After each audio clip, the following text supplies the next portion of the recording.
El Dios que es amor y que nos une, les bendiga. Teniendo de base el documento de la Comisión Teológica Internacional sobre el Sínodo, en nuestro segmento Aires Sinodales, continuamos hablando de la sinodalidad. Ahora vamos a ver algo de la sinodalidad en la tradición viva de la Iglesia en la comunión apostólica. La Iglesia no solamente es católica, sino también es apostólica. Apostólica en un triple sentido, en cuanto que fue y está continuamente edificada sobre el fundamento de los apóstoles, en cuanto que conserva y transmite con la asistencia del Espíritu Santo las enseñanzas de los apóstoles, en cuanto que es continuamente guiada por los apóstoles mediante el colegio de los obispos. Consideremos que los obispos son los sucesores de los apóstoles y como sucesores de los apóstoles son pastores de la iglesia.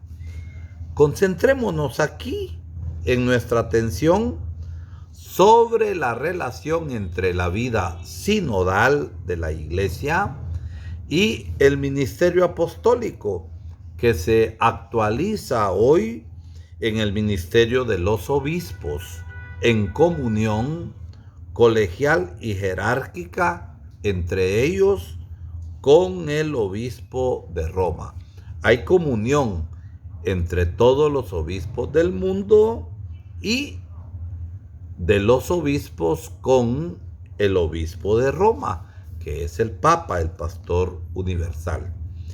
En este sentido, el Concilio Vaticano II, en la Constitución Lumen Gentium, hablando de la Iglesia, luz de las gentes, enseña que Jesús instituyó a los 12 a modo de colegio, no separados, sino juntos en comunión, es decir, constituyó un grupo estable,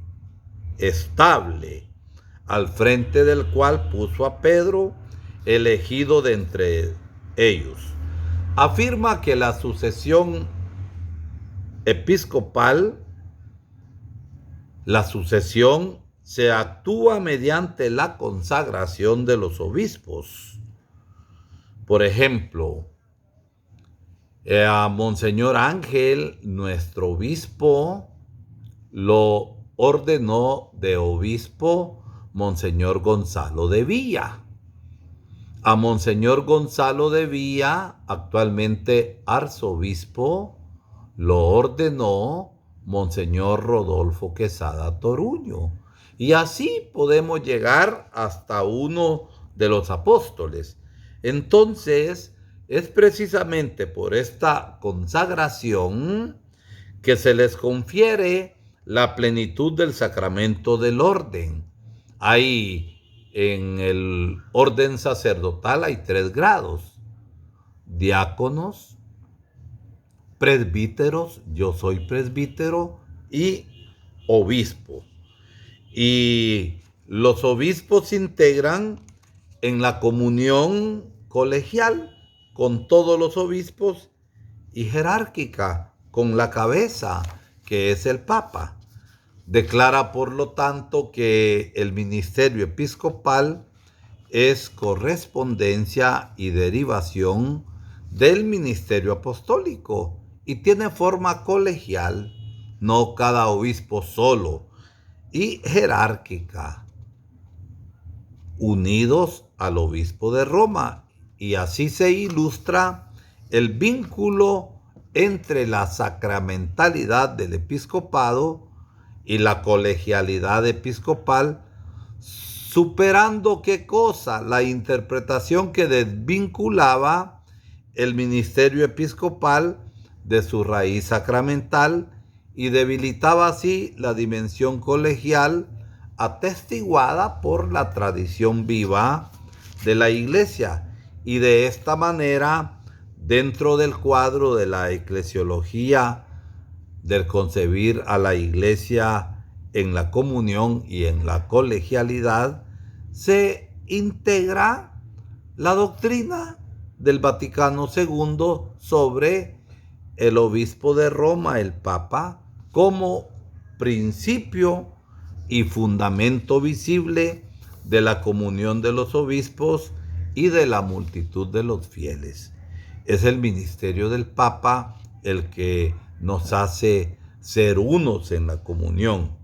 Y en el fundamento de la doctrina del sensus fidei, del sentido común en la fe del pueblo de Dios y de la colegialidad del sacramento del episcopado en comunión jerárquica con el Papa, se puede profundizar, ahondar más en este sentido en la teología de la sinodalidad, del ir caminando juntos.